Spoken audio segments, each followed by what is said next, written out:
पहिली यादी 7 नावांची आलेली आहे आणि दुसरी यादीसुद्धा कधीही येऊ शकते, म्हणजे आजसुद्धा येऊ शकते. मला वाटतं लवकरच हा सर्व निर्णय पक्षाच्या वतीने दिला जाईल. ही यादी जी आहे ती पहिल्या टप्प्यातलं मतदान ज्या भागामध्ये होणार आहे त्या भागापुरती मर्यादित असणार आहे की ओव्हरऑल सगळ्या? नाही, याच्यामध्ये असं भागावर ते गेलेलं नाही. ज्या अर्थी आपण पाहतो की 7 नावं आली, त्यामध्ये कोणत्या टप्प्यातलं निवडणूक आहे याच्यावर ते नाही अवलंबून. त्यामुळे आता येत असताना उर्वरित जे काही जागा आहेत त्या बाबतीतला निर्णय ते देतील अशी अपेक्षा आहे. सर, नावांची यादी तर आलेली आहे, मात्र महाविकास आघाडीच्या सीट शेअरिंगचा फॉर्म्युला अद्याप बाहेर आलेला नाही. हे आम्ही यापूर्वी सांगितलं की 3-4 जागांचा विषय अद्याप आहे आणि ही जी वस्तुस्थिती आहे ही दिल्लीला आम्ही कळवलेली आहे. त्यांच्याकडून आम्ही निर्णय अपेक्षित करतो आहोत. त्यांचं काय त्या बाबतीतलं मार्गदर्शन आम्ही मागितलेलं आहे, निर्णय मागितलेला आहे. सर, मुंबईतल्या किती जागा? सांगलीच्या ज्या जागेवर काल जो काही प्रकार घडून आला त्यानंतर काही बदल झालेला आहे, त्यानंतर काही पुढे अपडेट? नाही, ही वस्तुस्थिती आम्ही दिल्लीला आमच्या अखिल भारतीय काँग्रेस कमिटीमध्ये कळवलेली आहे. सर, मुंबईतल्या किती जागा काँग्रेसनं मागितलेल्या आहेत याबद्दल काय माहिती? नाही, तसंच आम्ही मागत असताना 3 मागितले आहे आणि चर्चेमध्ये आहेत. निर्णय तो शेवटी अंतिम नंतर होईल.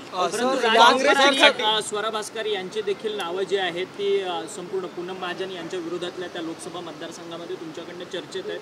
काय यातली सत्यता आहे? नाही, नावं तर खूप आहेत, नाही असं नाही. इच्छुक उमेदवारांची संख्या आमच्याकडे खूप मोठी आहे. तोलामोलाचे उमेदवार आहेत, अत्यंत सक्षम उमेदवार आमच्याकडे आहेत. शेवटी निवड तर एकाचीच करावी लागणार आहे. सर, ऐन निवडणुकीच्या काळामध्ये काँग्रेसची खाती गोठवलेली आहेत. भाजपने एकीकडे रोखी जास्त घेतलेले आहेत, म्हणजे इलेक्ट्रॉल बॉन्डचा आरोप भाजपावर होता असताना काँग्रेसची खाती गोठवली जात आहेत. एक साधारणतः निवडणुकीची तयारी लोकशाहीमध्ये जे केली जाते त्यामध्ये असते की कशा पद्धतीनं सभा घ्यायच्या, कोणते मुद्दे त्यामध्ये मांडायचे, झेंडे पाठवायचेत, त्याच पद्धतीनं प्रचाराचे साहित्य काय करायचं, कसं पद्धतीनं लोकांना एकत्र करायचं, आपले मुद्दे काय लोकांना आपण द्यायचे, जाहीरनामा आपला काय असला पाहिजे, ही निवडणुकीची खरी तयारी असते आत्तापर्यंत लोकशाहीची. आता भारतीय जनता पक्षाची तयारी मात्र वेगळी आहे. ईडी कुठं पाठवायचा, कुठं IT पाठवायचा आहे, कोणत्या मुख्यमंत्र्याला जेलमध्ये घालायचं आहे, कोणाची खाती गोठवायची आहे, ही तयारी मात्र भारतीय जनता पक्षाची आहे आणि हे लोकशाहीमध्ये बिलकुल अभिप्रेत नाही.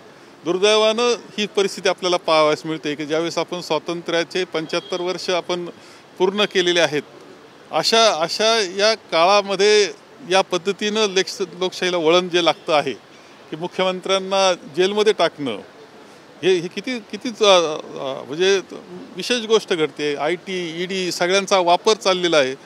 एखाद्या पक्षाचे खाते गोठवायचे 30 वर्षाच्या एखाद्या केसमध्ये, आणि असं सांगितलं माननीय खरगे साहेबांनी, आमच्या अध्यक्षांनी, की आम्ही आता रेल्वेने सुद्धा प्रवास करू शकत नाही. ही परिस्थिती आमची त्यांनी केली आहे.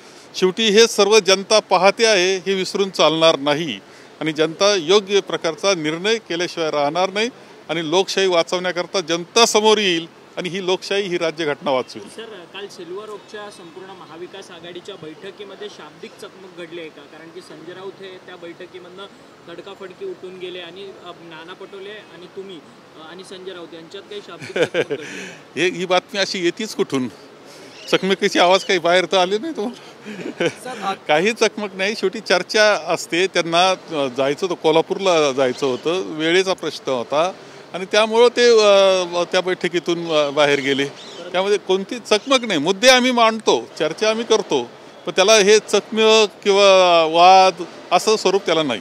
परंतु ज्या पद्धतीने ठाकरे गटाला पश्चिम महाराष्ट्रातून कुठेतरी लोकसभा एक सीट सुद्धा मिळत नाही, त्यामुळे ठाकरे गट आक्रमक आपल्या पद्धतीने भूमिका मांडते काय? नाही, असं काही नाही. खरं त्यांना एक जागा आहे आणि ती त्यांनी लढवावी अशी आमची अपेक्षा आहे. कोणती आहे ती जागा? म्हणजे एक जागा ते सांगलीच्या जागेवर दावा ठेवतात. नाही, सांगलीच्या जागेवरचा दाव्याच्या बाबतीत आम्ही मांडलेलं आहे की ती पारंपरिकच आमची जागा आहे आणि ती शेवटी काँग्रेस आजही तिच्याकरता पूर्णपणे आग्रही आहे. हातकणंगलेची जी जागा राजू सोडलेली आहे ती शिवसेनेच्या कोटातून सोडलेली आहे का? नाही, हातकणंगलेची जागा ही शिवसेनेची जागा आहे. शिवसेनेने चर्चा सुरू असताना उद्धव ठाकरेंनी काल अशी घोषणा करणं, ही नाराजी दिल्लीकरांना पोहोचवली का? आम्ही दिल्लीला ही सगळं काही जी वस्तुस्थिती आहे ती कळवलेली आहे.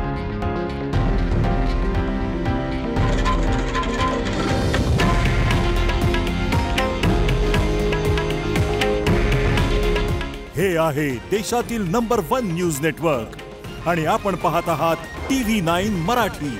काळजी तुमची, हित महाराष्ट्राचं.